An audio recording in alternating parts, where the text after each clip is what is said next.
Hello, everybody, and welcome to today's edition of HCAM Sports Talk. In just a moment, we'll be joined by Andy Barron and Steve Watson, possibly Jared if he's awake. We'll have to wait and see on that one. But it should be a great show. But for right now, here are the latest happenings with Hopkinton, Hiller Sports, and more going on in town. The annual Sharon Timlin 5K and Family Fun Day took place at Hopkinton High School on a beautiful Saturday morning and afternoon. Each year, the event raises thousands of dollars to go towards the Angel Fund to help in the fight against ALS. Here's a look at some of the festivities of the packed event.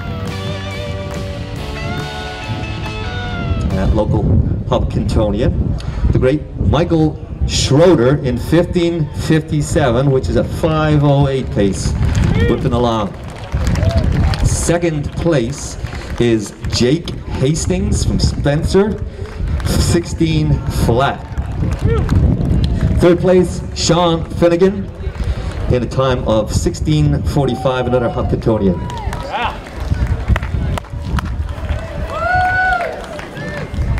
There's some tired legs right there. All right, we'll go to the women overall. A name I know well, I think.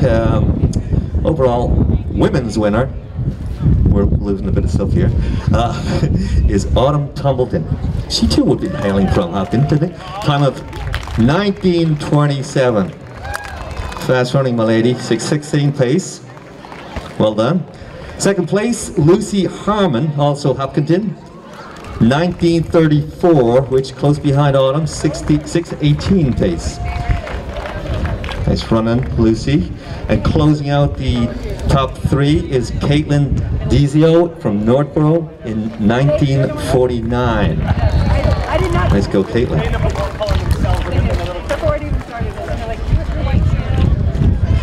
You know, we had a great day. Obviously, you can see we had sunshine today. It was a beautiful day for it. We had plenty of runners come out. It's always an amazing time to see what they come and support what's dear to our heart, trying to cure ALS. You know, raise more money to get rid of this horrible disease. A lot of people here have been connected with it because they have a personal connection of losing someone. But so it's that. So everybody's running with a heart. And this year, obviously, if you've seen the T-shirts, we have a heart with 49 on it since, Tim Wakefield passed away. We honored him and his wife, Stacy, because they've supported this race for many, many years. And this event just seems to continue to grow. How many runners you had, and about how much you've raised so far? I don't know the number of donations we've had come in. That I'm not sure. It'll come in a couple of days, and we'll find that out. And I believe we had about 800 runners, if I'm close. So it's always been supported really well by the running community. People come from Boston. They come from, we have friends come from Colorado. We've had friends come from Ireland. We've had friends come from everywhere to support what we're doing here. And for those that don't know, can you talk about where the money goes? The money goes straight to research. So it goes to Dr. Brown and his lab at UMass Chan Hospital, and then you go straight to trying to break all this down into the DNA and the gene splicing, and it's well above what I know, but that's exactly where all this money goes, through the Angel Fund. Terrific. And if people want to sign up for next year, where can they go? They can go to SharonTimlin.org, or you can go to theangelfund.org and sign up. And hopefully we'll see you here next year. It'd be great to fill this out with 1,000+ runners. My name is Earl Snyder. I played for the Sox for a couple of years back in the early 2000s, and bumped into Mike and Dawn at the 2004 World Series event we had a couple months ago, and I live close to here. And they asked if I would be part of it, and absolutely not a question. It's great to be here. Excellent. Excellent, and it looks like a great turnout today. Yeah. This is my first year, so I know they've been doing it for well over 20 years now, or about 20 years anyway. And I don't know what it looks like in the previous years, but it seems like a great turnout here today. All right, and do you think this is going to become a tradition for you to create this event, possibly? As long as Mike and Dawn asked us to come, I'll have to do it every year from here on out, as long as I got it going on. It's a great organization, it's a great cause, and even better people, so it's a win-win for everyone. My name is Lenny DiNardo. I'm here supporting my friend and teammate Mike Timlin in the Sharon Timlin race. Anytime any one of our teammates calls, we want to do our best to support them. And ALS, I really feel it's baseball's disease. So anytime we can help contribute to finding a cure, raising money to find a cure, we're all in. It's great seeing teammates here, and such a great event. This is my first year doing this. I've been invited in the past, and I've always had a conflict, so I'm planning on making this an annual thing every year. Excellent, and it looks like you got a great day for it, a great turnout. Yes, outstanding. Over 900, close to 1,000 people, I think, are the numbers so far. I don't know the total yet, but it's an outstanding event. I'm going to bring my family next year. My wife's a big runner, so she's going to want to win this thing next year. She's the athlete of the family. How you doing? I'm Mike Myers, number 36, just here to help support the Sharon Timlin Memorial Race. Come out, I believe this is my 12th year coming here, supporting the Timlin family, so just glad to do it. And looks like you guys got a great turnout here today. Oh, it was an outstanding turnout. I think the goal was 1,000 people, and we're only a couple people short of that, so it was a beautiful day. The people around the Boston area, especially here in Hopkinton, everybody supports it really well, and it's great to see everybody out here. All right, and it's always great to see the 04 guys and how that team still supports each other at all the events they do. Oh, absolutely. We have a great bond from back 20 years ago, and I don't think that'll ever change. So it's always good seeing the guys coming out. Our trainer was actually here today too, so that was pretty cool to see him. And yeah, anything we can do to support each other is we're going to be there for each other the rest of our lives. Hello, everybody, and welcome to this edition of HCAM Sports Talk. Tom Nappy here, and on this segment we are joined by Andy Barron and Steve Watson, and I had to change Andy's name because I almost called him Maureen. But guys, how are you? Good, and always thanks to my lovely wife for letting me use her laptop during the show. Absolutely. Watson, how did you get? Were you at Game 5 the other night? I was at Game 5. How did you manage to get? Who do you know to get that ticket? It pays to know people. He has connections. Had a really good connection, and it didn't just come together over the weekend after Game 4. It was in the work for weeks. So my question is, who could put up with you enough to take you to that game? Hey, look who's here. It's Jared. Hey, he woke up. Jared's here. I'm sorry. How crazy was it when Pritchett hit that shot? That must have just erupted.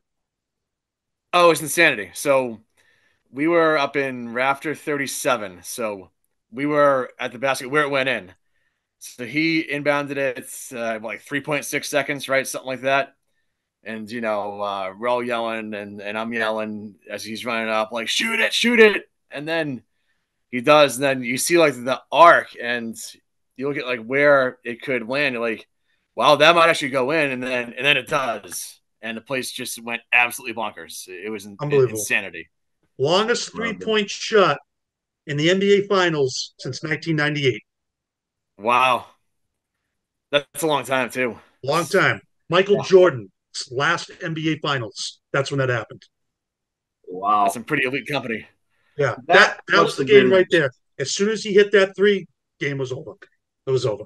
Steve, how was it being there for that, the celebration after? I mean, you've been there for a lot of exciting things at the Garden, especially on the Bruins side. The crowd must have just been so loud and unbelievable. They're loud. They're pumped up all night. And the Celtics led from start to finish. You know, it was just and then when it finally finished, it's just an unbelievable feeling. Especially seeing the Bruins lose Game 7, in my case, 5 years ago. It felt really good to come out on the right side of this one. Absolutely amazing feeling. And it feels good to be part of the club to see a championship won in person. I was glad that even you couldn't mess this one up. Yeah. you weren't I know you climbing worried light about posts out there, were you? I didn't see you climbing those light posts. No, we were walking back. It was a little wonky getting out because Yeah. of crowd control and all that stuff. They pushed people like more towards the ZACM than down towards past like the federal building. By the time we got back to our usual spot, I did see one girl who climbed up a light pole, but that's about all I saw. The light poles weren't greased up like they do in Philly. You know, they grease the light poles so people don't get too tempted. They still climb anyway, but yeah, nothing too out of hand post game. I saw people passing like 20-foot ladders and climbing up into the parking garage. I'm like, what in the world? Where did you get these ladders? That's where just out of this world, man. How do you even get up those light poles? Well, this was a historically good team, and they had some unbelievable records they set. They are the second team to have a second team in the 16-win playoff era to only lose 3 playoff games. They are one of 8 teams in NBA history to outscore teams by 10 plus for the regular season and playoffs. And they had a 10.72 scoring margin, 6th best in the NBA. And they had the 7th longest playoff win streak at 10. They never trailed in a playoff series. They had 80 wins overall.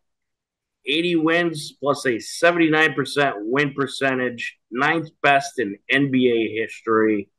And let's not forget, they had the NBA's best record. They won the Eastern Conference by 14 games, which is the largest NBA conference win since 1976. They had an 11.34 scoring margin, 5th best in NBA history. 15.22 scoring margin at home, 3rd best in NBA history, and 1.22 points per possession, the best offense in NBA history. So that's some exciting numbers there by the Celtics team. And guys, they did in the playoffs what they did in the season. They just dominated. Nothing was even really close. None of these series were really all that close. I would say the closest situation they had, I think it was I want to say it was the first series against Atlanta where it was tied at 1-1 at one point, but that was the only time that they were even tied. But it just a truly dominant team. And, my MVP, I think you got to give it to Brad Stevens for the roster he built. And we said all season long that this team has to win. There's no excuses. They have the deepest bench I think I've ever seen any NBA team have. And there was certainly no excuses for them. And they played like that. They got the job done. So I think a lot of credit has to go to, of course, the team, but also Brad Stevens for the team he put together. Andy, what are your thoughts about this historic championship season by the Celtics? So many thoughts. Just a great year. This team really started coming together in the offseason. I remember I said Drew Holiday was going to be the difference maker. He moved Marcus Smart, Robert Williams, and Malcolm Brogdon. Hey, no offense against those players. They're good players. They're not great players. Drew Holiday is a great player. And Kristaps Porzingis, Tatum and Brown. I mean, there's just so much you can say. Derek White is just tough as nails. I mean, this guy just gives you so much. Brad Stevens, I have to agree with you, Tom. He probably is the MVP. This guy is not afraid to make a move. The Celtics ownership is not afraid to spend money. They want to win. And all these other 3 teams here, you all need to take notice what the Celtics are doing, because right now they're here, everyone else is here. Bottom line. Now the big question is, how many more titles can they win? This team is still very young.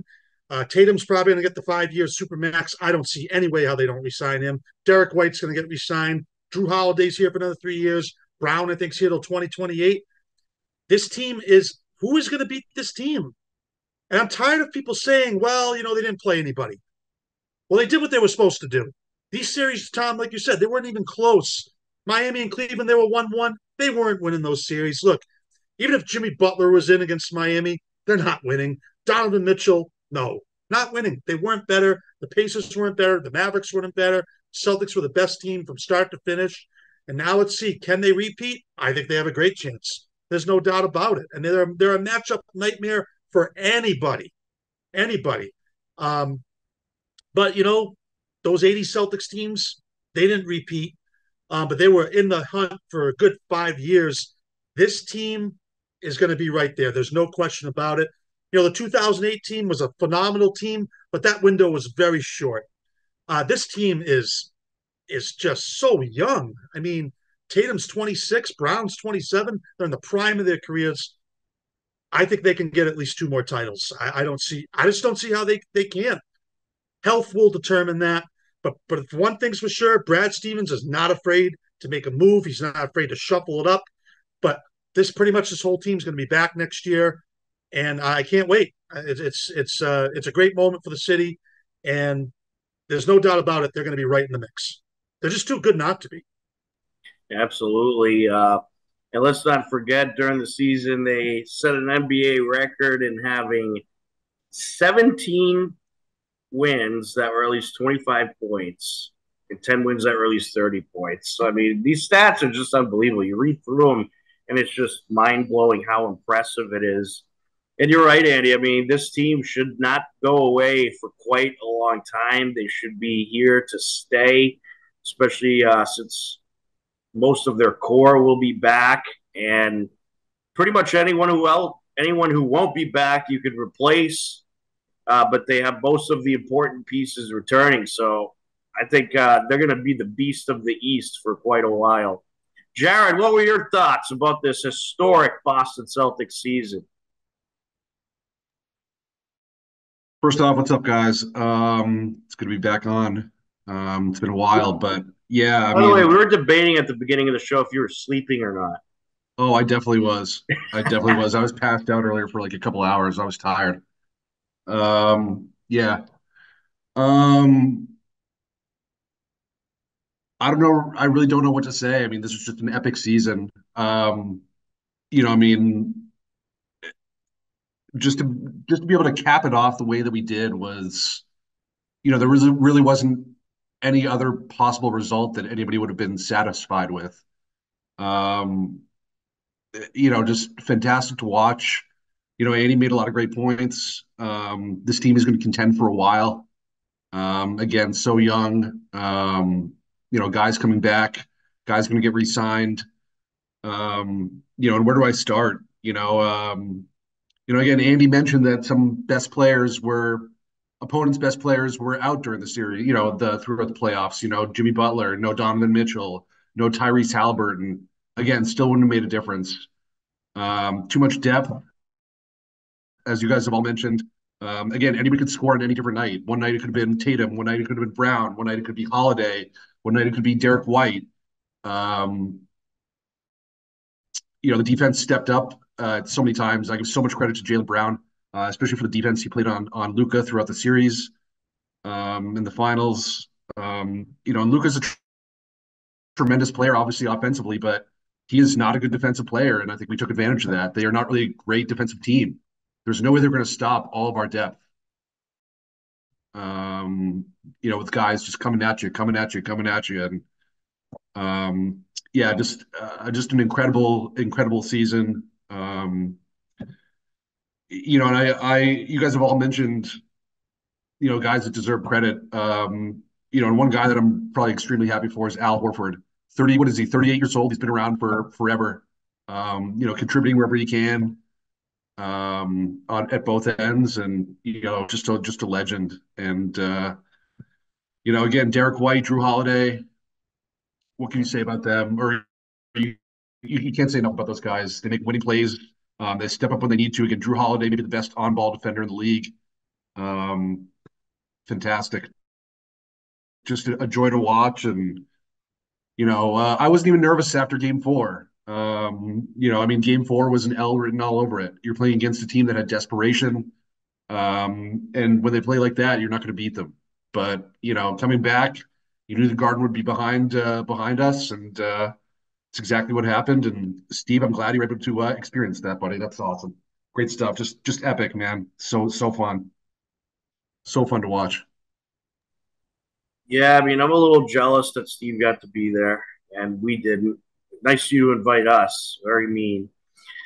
Steve, what's your take about this historic team? And let me ask, is this perhaps the best team in Boston sports history, or does it have a chance to become that? It's up there. It's one of the best in the history of the league. I think the net rating, however that's calculated, is like the top three of all time. The only Celtics team with a higher win percentage is the 85-86 team, which is well considered one of the best teams of all time.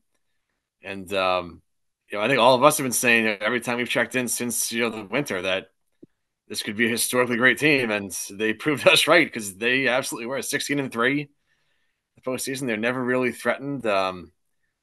Even Game 4, as awful as that was, you knew they would just move past that and move on to Game 5. I thought the toughest series actually was the Pacers series. You had three really close games. That series could have easily not been a sweep. You know, um, Much like you, I'm tired of hearing, "Oh, it was an easy path," and this and that. Whoever plays. You can only play who you're assigned to play. It doesn't matter who's certain who's not. They got the job done. They won. They went 16-3. They were just clearly better than all the teams in their path. That's really all there is to it. Banner 18 got the job done. They certainly did, and it's going to be interesting to see how many years they could keep this run going because they are just absolutely loaded with talent, and that talent's not going away anytime soon. We do have some breaking news to get to. The Los Angeles Lakers are reportedly going to hire J.J. Redick to coach to be the head coach of the Los Angeles Lakers. So J.J. Redick was a sensational player over at Duke. Didn't do much in the NBA, but was around for quite a while. And he was an ESPN analyst the last couple of seasons.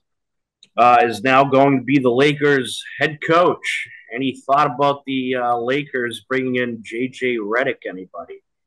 Wow. Well, they wanted Dan Hurley, and that was their choice.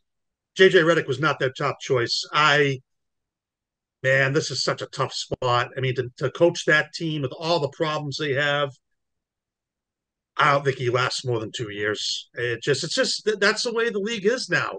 How many coaches last more than 3 or 4 years? Very few. I mean, who's the longest tenured coach in the NBA right now? Or Greg Popovich probably is, but I don't know, man. I don't think the Lakers really had a choice. I don't think anybody else really wanted the job. So No. Seems like they went pretty low on the totem pole if they're going for J.J. Redick. No offense to J.J. I loved watching him when he was in college. He was a great player, but doesn't really have coaching experience. And now he's the head coach of the Los Angeles Lakers. A team that's in disarray. They'll probably just fire him in a couple years anyway. That's what they've been doing with their coaches lately. They just LeBron will run him out of town. Yeah, I will say, as a UConn fan, I'm glad it's not Danny Hurley. I'm glad he's staying at UConn, and good on him for not taking the job. Then you have to deal with Anthony Davis and LeBron and their prima donna nonsense. That's what it is. If I was a coach, you play by my rules. I'm not playing by yours. And and some teams in the NBA don't function that way. The Lakers are one of them. And I think this has 2-3 years, maybe most, written all over it. And I'm sure JJ will get paid a lot of money, and he'll get a nice contract. But this is a 2-3 year move at best. Money is no concept to the Los Angeles Lakers. Okay, no, they can print money. Yeah, I don't disagree with you guys. I think this is probably a 2 to 3 year move at best. But I will say, first off, JJ Redick, one of my least favorite basketball players of all time. Obviously a Duke guy. You guys know I hate Duke with a passion. Never liked him in college. Never liked him in the pros. But I will say he was a fantastic studio analyst, and he does know what he's talking about. He has a very smart basketball mind. I think he could bring something here, but again, I don't see it lasting a long time. Again, because he is a smart guy. Does he have a lot of coaching experience? No, as you guys mentioned, but he could bring something to them, bring something fresh, bring something new. But again, if this is a long term answer, I'd be shocked. And again, that's no disrespect now to JJ Redick, but yeah, pretty wild move. And one thing I will say, I want to get back to the Celtics for a minute. I know that's off Yes, topic. Um, go I for it. forgot to mention Brad Stevens. Obviously, Tom, you mentioned Brad Stevens. Again, what a job assembling the roster. The Derek White trade, one of the best moves probably ever. Um, the way getting him the way we did, and I've been guilty of Jason Tatum slander in the past. Uh, I don't want to hear any more of it. The guy stepped up when he had to in probably the biggest game of his career. 31 points, 11 assists, 8 rebounds, was driving the hole, kicking it out, making plays, scoring when he had to in the second half. Um, yeah, I mean, is he always going to make the right play or make the best play? No, but nobody ever does. But yeah, I mean, I was beyond impressed. I thought Jaylen Brown deserved MVP for again, especially his two way play.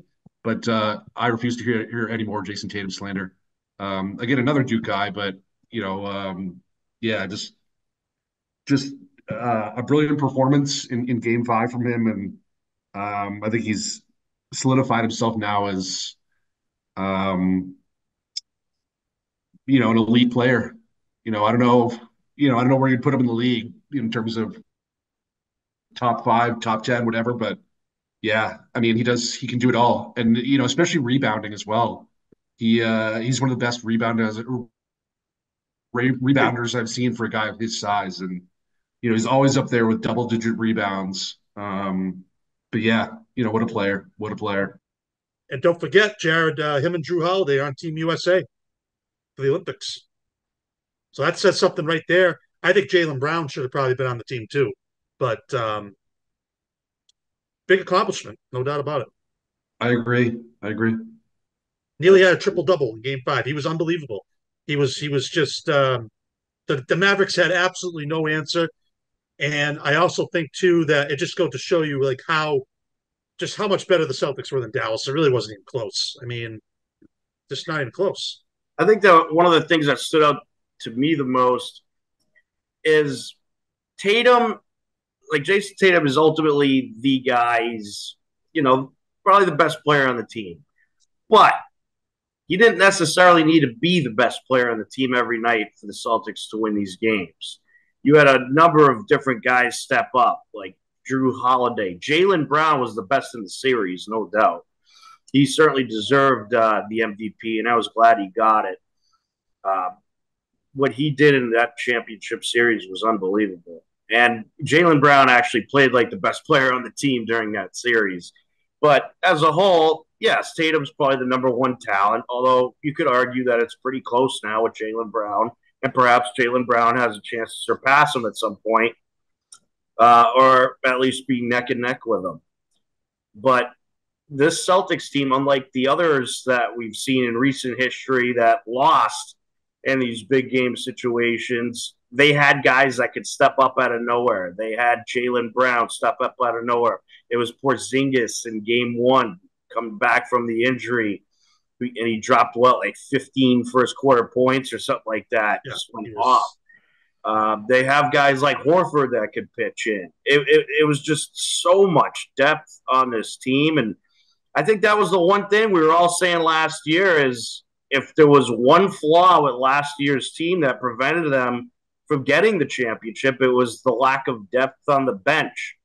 And you got to give huge credit to Brad Stevens for fixing that problem. And he didn't just fix it, he knocked it out of the park with what he fixed it with and some of these deals he made. This is, I guess, if there was ever such a thing as a perfect NBA team, this is probably the closest we've seen in a long time. Any thoughts? No doubt about it. And then I really got to give Kristaps Porzingis a lot of credit. He was clearly not right in Game 5, but the guy just he just came out and did what he had to do, and give him a lot of credit. Guy's tough as nails. I don't know if he's going to need to have surgery in the offseason, but hopefully they can get him right. Hopefully, they can keep him healthy. Actually, going they into didn't next even year. want him to play Game 5. The trainers recommended that he doesn't play, but he said, He "Oh still no, you're played. not sitting me out on this one." Yeah, no, it says a lot about who he is, and so hopefully, he can get right in the off season and come back into next year. The question I have for all of you: who is the biggest threat to take Boston out? Who would you say the biggest in the East, and then go into the West? Who is that team Uh, that? it's pretty easy for me. It's Denver.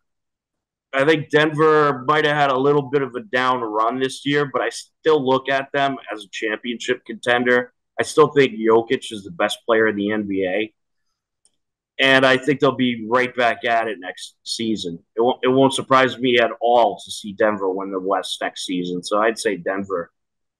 Steve Jarrett, any thoughts? Who's your number one team to possibly take out the Celtics? I agree on Denver. Oh, my bad.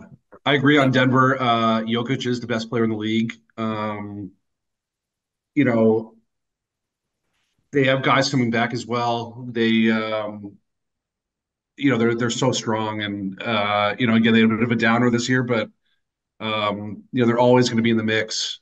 If you want to talk in the East, and I know we beat them pretty soundly, but they also didn't have their best player. I think you have to look at the Pacers. The Pacers will be bringing a lot of guys back. They're young. They have a young roster. They can score the ball, obviously, with anybody. That's a team that again will probably be right up there with the Celtics in the East. Again, can they beat the Celtics and make it to the NBA championship? Who knows? But that's a team that I think I look at as well that could definitely maybe give the Celtics a run in the East or something, or going forward. They have the roster to do it. Steve, what about you? Who do you think the biggest threat is? I'll take the contrarian view. In the East, I would say the Knicks. I like that one. Yep, I'd say the Knicks. The Pacers will definitely, kind of like this year. They were kind of just a thorn in the side. Miami's always a thorn in the side. So those are a couple. I don't know if they'd be a real threat, but they could give the Celtics a hard time if they run into them. And then in the West, I'll go contrarian view there too. I'll go with Minnesota. They're an up and coming team. They play very tough. Played a couple of really tough games against the Celtics this year, so I'll go with them. It was them who knocked out Denver, actually, wasn't it? Right. Yeah. It'll be intriguing to see what happens with them. They have some drama with their ownership situation, so we'll see how that unfolds over the summer. But they should be back. I think the other thing you got to look at too is we don't know what moves teams are going to make during the off season. A lot of people keep saying Philadelphia, but I am just not sold on Joel Embiid. This guy can't stay healthy. It's just that the Sixers always are breaking down. It's the same thing with Milwaukee. I think Giannis is breaking down as well. Dame Lillard is getting old. I have to agree with Jared. I think the Pacers are definitely an upcoming team. Another team I think you need to keep an eye on too is Oklahoma City. They're still a very young team. Chet Holmgren is very good. Alexander's a great player. I don't think they're quite ready yet, but there are certainly teams out there. But right now, I mean, you've got to be a fool to say Boston's not the favorite. I mean, it's not even close. I mean, they're on just a different level right now. But I would have to say probably the Pacers. I'm not really sold on the Knicks. They're just the Knicks. They always everyone says, "Oh, the Knicks are going to do great." They haven't won a title in 50-something years. I mean, I don't know. I think the Heat are getting old. We don't know if Donovan Mitchell's going back to Cleveland. One more team finally, Orlando. A lot of young talent on that team too. They gave the Cavaliers a lot in the first round of the playoffs, so that's another team maybe to keep your eye on. But right now, it's Boston. It's everybody else. Yeah. Well, Vegas. Right now. Sorry, Steve. I just want to say Vegas thinks the same thing. That's what I was looking at too. Yeah. They're plus 290. Nuggets are second, plus 800. And then you got OKC Thunder, plus 850. Minnesota's fourth, plus 900. And the Bucks are fifth. I like the OKC. Andy, I like the OKC shout. OKC has a lot of good young talent. Shai Gilgeous-Alexander is one of the top young players in the league for sure. No doubt about it. last, it's They made a trade, though, actually. I don't know tie. if you guys saw the trade, but Oklahoma City actually traded Josh Giddey to the Bulls for Alex Caruso today. So that's a little wild. Solid player. Yeah. Steve, you were going to say something. Go ahead before I rudely interrupt. It's just the odds. The Celtics have the top odds, and Yes. I think the second highest in the East is the Bucks, and they're like only sixth on the list, so maybe fifth. They're not better than Boston, man. No, the Celtics are clear. Because they were so dominant in winning it, they should be the favorite. They're going to have virtually everyone back. All the big pieces will be back next season. Andy, you're asking who's last. It's actually a 7-way tie between the Wizards, Utah, Portland, Charlotte, Toronto, Detroit, and Brooklyn. Oh my! Just that is so bad. Like, I mean, that is the league is pretty bad when there's a 7-way tie for the worst team. I know that's really bad. I mean, and wow, those teams are just terrible. I mean, the Charlotte's, some of these teams, like, they just don't. They have like no business fielding the team. I mean, they're just. How could you be that bad? How can you be that bad? Didn't the Pistons lose like 27 in a row at some point this year? Yeah. And they just fired their coach. They fired their coach and they owe him $65 After million. 1 year. See you later. It's a 7-year contract. Unbelievable. Must be nice. They owe him $65 million. That's ridiculous. Ridiculous. That's really too bad because some of those teams do have some talent. Portland actually has a really, really good fan base, but they just don't have the players. Hey, we've been there too. Believe me, we've had some bad teams here, but I just don't. You mentioned Milwaukee, like I just don't see how. I don't think what they're doing is sustainable. I mean, Giannis, he's a phenomenal player, no doubt about it, but he is single-handedly not going to beat Boston. It just isn't happening. And Milwaukee he said that is totally relying on Giannis. Yeah. And Denver kind of is with Jokic. I think Denver's better, but no doubt about it. He's a once-in-a-generational player. Another team, though, I think you got to keep your eye on. I don't think they're going to be a winner this year, but San Antonio, they always seem to turn things around, and we know how good Wemby is, a guy who's really coming up, probably a shade of a Tim Duncan or David Robinson type of player. But again, I can argue with anybody right now. Nobody is better than Boston how can somebody beat this team 4 times? That's the big thing. You might be able to do it you got to beat this team 4 times? That is a tall task. I mean, yeah, health is always the issue too. I mean, Denver kind of had their number during the season, so I was relatively happy that it wasn't Denver in the championship because that's the only team that I really give a chance to beating this team 4 times right now because Jokic is just that good. And I know Denver is mostly Jokic, but they do have a couple of side pieces as well. It's not the worst supporting cast I've ever seen. But Jokic is that good. But I don't know if there's anybody else that I even worry about beating this team 4 times. See, Jokic, I give the Celtics the edge only because of their suffocating defense. And I think they would figure something out. Jokic is going to get his points. We get that. But I think they can wear him down. If anybody can do it, it's Boston. I think they would give Denver a lot of problems. So that's going to be interesting to see going forward. And one last thing, too. Got to give Joe Mazzulla his props. He actually, I think he got better as a coach. I really do. Yeah. He took a lot of criticism, and we probably criticized him too, but he got better. And I know he's got a stacked roster, but the players like playing for him. And I think that says a lot. And I think he's definitely here for the future. I don't think there's any doubt about it now. Absolutely. There was a lot of criticism over the way he did things. He doesn't necessarily draw things up, which I think bothered some people.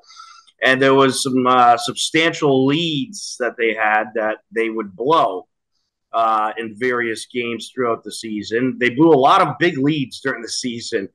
But I think people like myself often forget how many times they have dominant wins during the season. But some of these huge leads during the season that they blew were quite shocking. And, there was multiple games that you almost saw it against Dallas at one point in the playoffs where they're up by 20-something points at the half.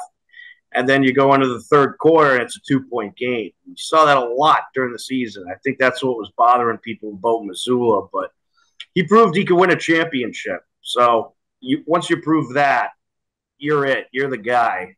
So there's no ifs, ands, or buts now. And obviously the players responded to him in a very positive way.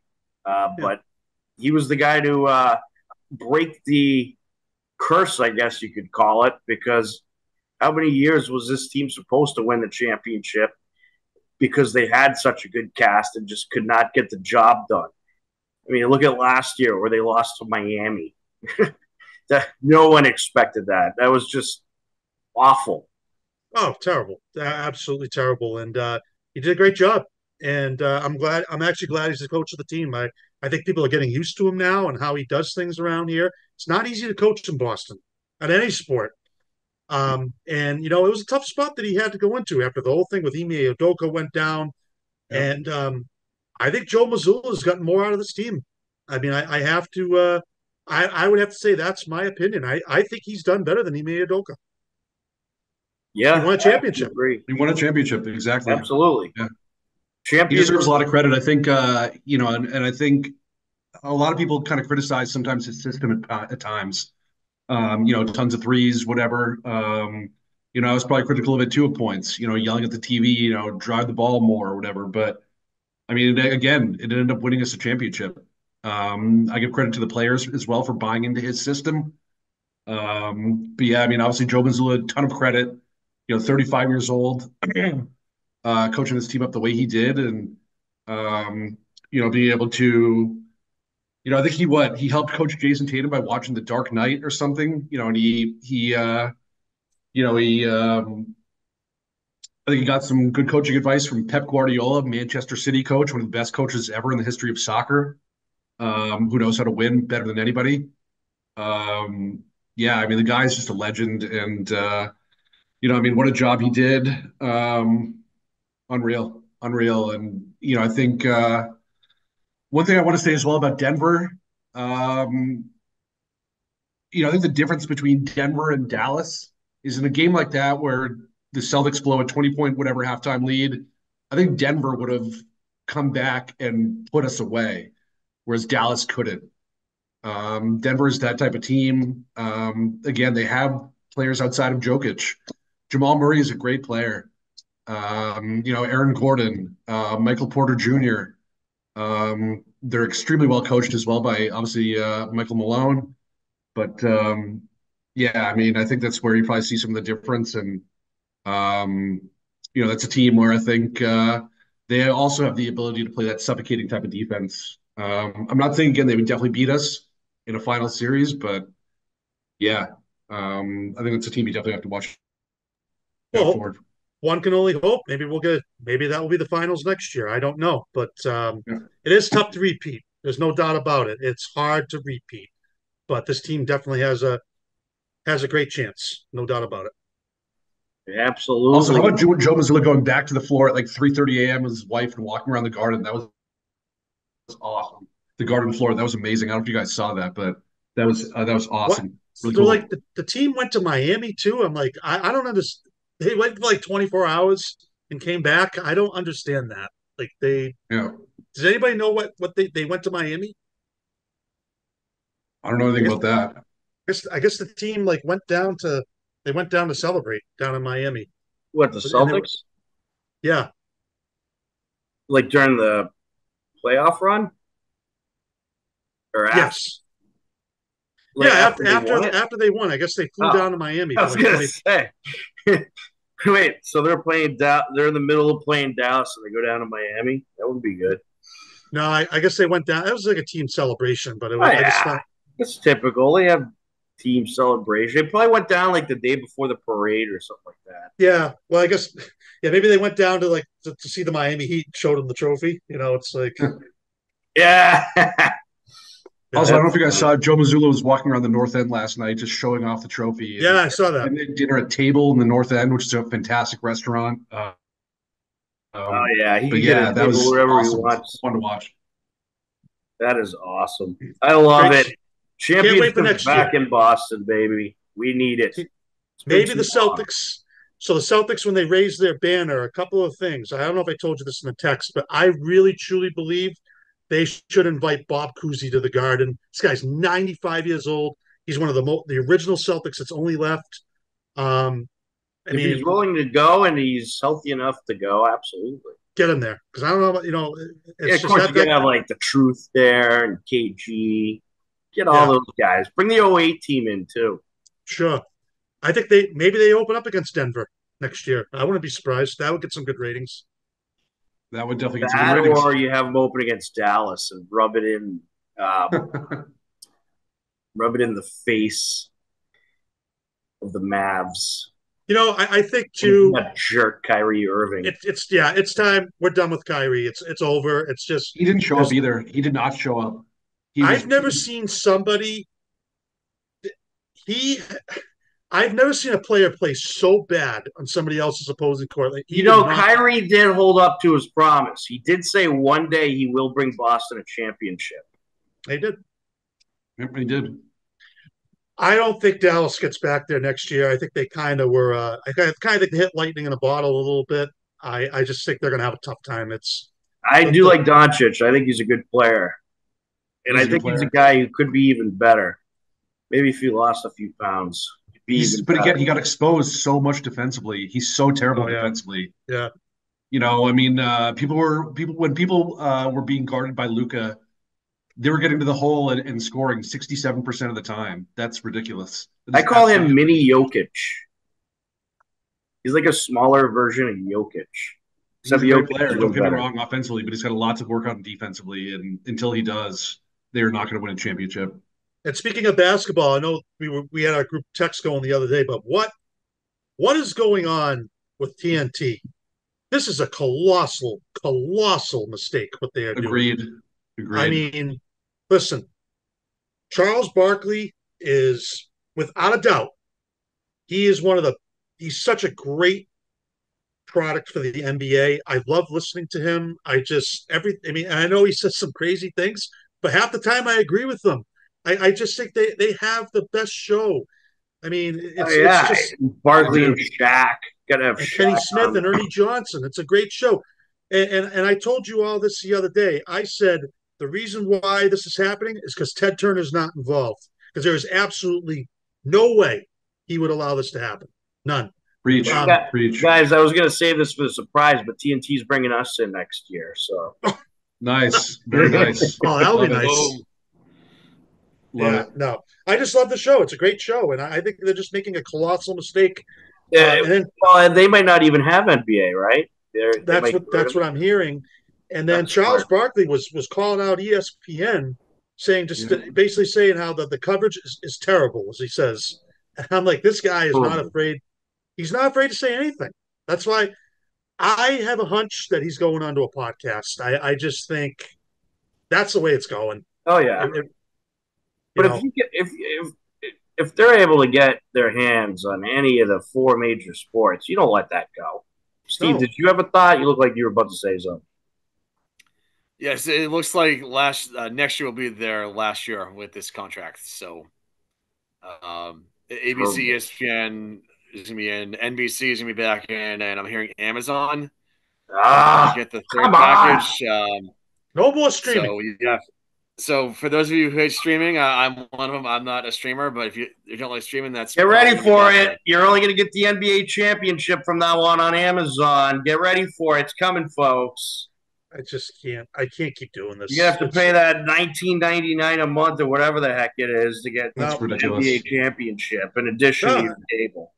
I just like the product on TNT. It's a great product. They have good announcers: Kevin Harlan, Reggie Miller, Ian Eagle, Brian Anderson. I mean, they got the best. They have the best. They have exceeded my expectations.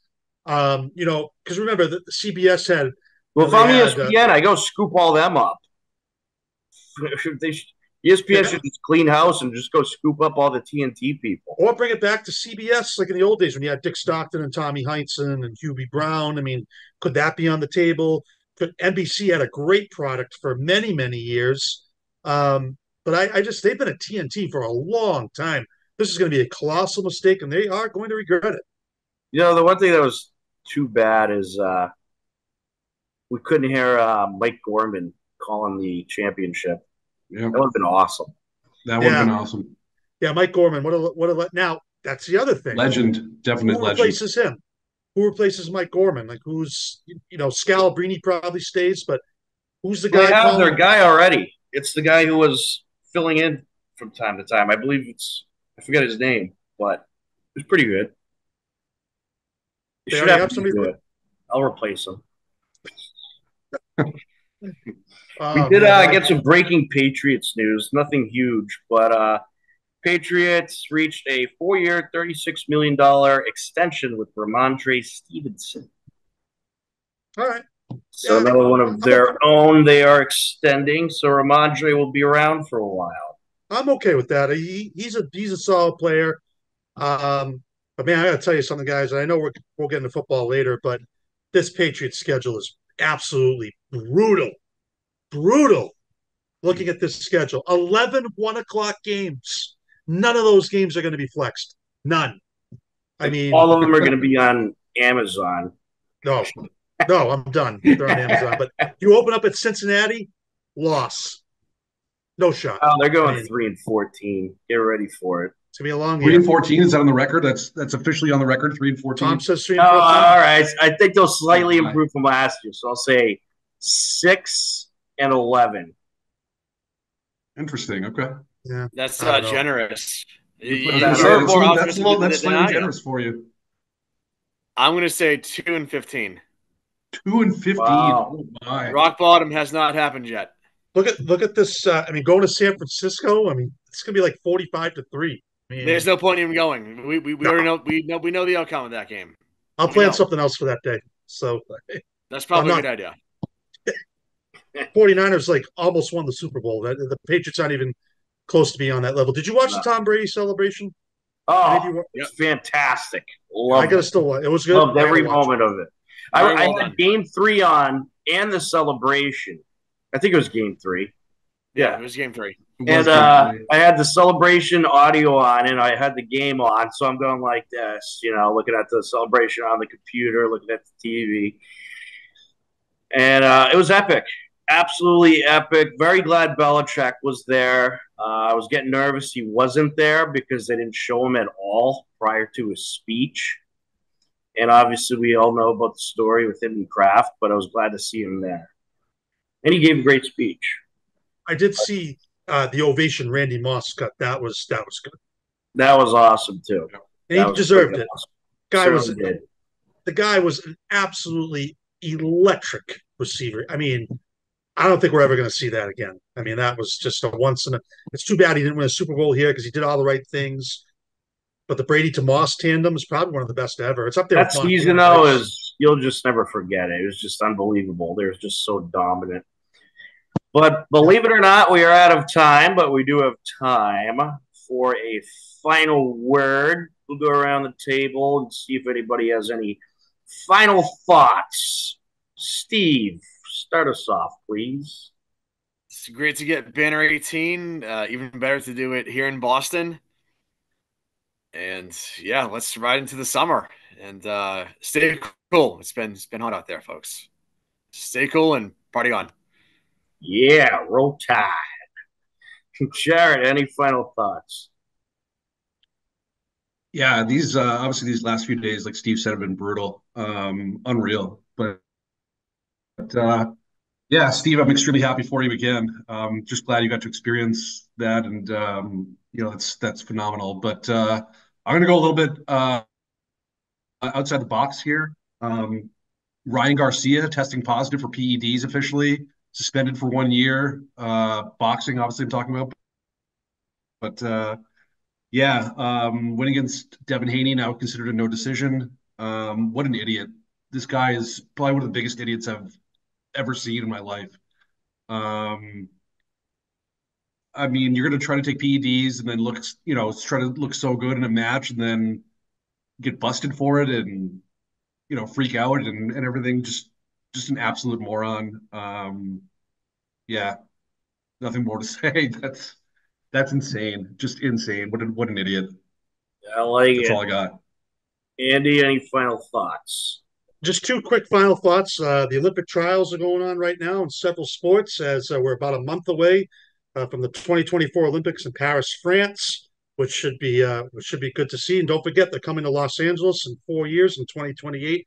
And last weekend, I was down in Philadelphia at historic Franklin Field for the New Balance High School Track and Field Championships. We had an athlete, Avery Donnell, compete in the high jump. It was an incredible experience to see the best athletes in high school compete at such a great place. I want to congratulate her on her amazing career at Tri-County as she now heads off to college. But it really was a truly remarkable experience to see that on display in person. Really was. It was a great time, and plenty of great summer baseball going on right now. So get out there, support your local teams. And I'm still not buying into the Red Sox. Nope, still not buying it. Yep, we're still not going to talk about them. Andy and I were actually both in Philly last weekend, and last Saturday we were probably about a quarter of a mile away from each other and didn't really realize it until because we were both on the UPenn campus. I had a family event, and I could see the stadium where Andy was from one of the windows where in the building I was in, and yeah, just crazy that we were so close. I should have gotten over there and tried to say hi, but yeah.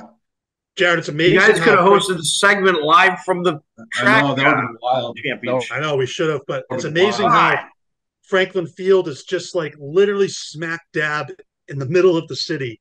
It's really incredible. It's one of the most historic fields in the country. I mean, it's just it really is. It's a lot. And a unique campus too, with a campus like that, again, with a school like that as well, downtown Philly. I would never expect that. You know, right near Drexel as well. Yep. Like, you know. Well, guys, it was good to get you back on again. A couple final thoughts I got. I'm sorry, Angel Reese, but people aren't watching the WNBA because of you. It's because of Caitlin Clark, okay? So stop being bitter. No one likes you. Caitlin Clark's better. She's a better player. She's nice. You have an attitude problem, and you're a jerk, and no one's watching because of you, okay? Preach, so. Tom, preach. Get it. Caitlin Clark, 18 points, 12 rebounds. 1,000%. I'm just so sick of this girl complaining. They're also watching because of me. No, they're not. Okay, Caitlin Clark is what brought the fans in. She's what fills the stands up. No one cares about Angel Reese. They care about Caitlin Clark because she's the best player to ever take the court in college basketball. And you could argue even on the men's side because she broke all their records too. So it's all about Caitlin Clark, in my opinion. And Angel Reese just sounds like a bitter loser, and she needs to cut it out. It's getting annoying. All right. Go ahead, Andy. Sorry. One more quick thing. Rest in peace, Bill Walton, and Jerry West, and Willie Mays. Yes. Thank you. Glad you mentioned that. Three tremendous contributors to the world of sports. Well done. Another final thought, you could catch some Hopkinton Babe Ruth baseball games airing on HCAM. They're competing in the Tri-Valley Summer League. They have a 13, 14-year-old team and a 15 through 17-year-old team. We're going to try to get some of those games on for you throughout the summer. We had our first broadcast the other night. Game didn't go so well for Hopkinton, but it was fun to broadcast some summer baseball, and we'll have some more games for you throughout the summer. Be on the lookout for upcoming broadcasts at our website, hcam.tv. But that is just about going to do it for our show here today. Guys, it was good to see you again. Hopefully we'll do it again soon. We hope everyone out there has a fantastic summer. And we'll talk to you again very soon. For Steve, Jared, and Andy, I'm Tom Nappy. Take care.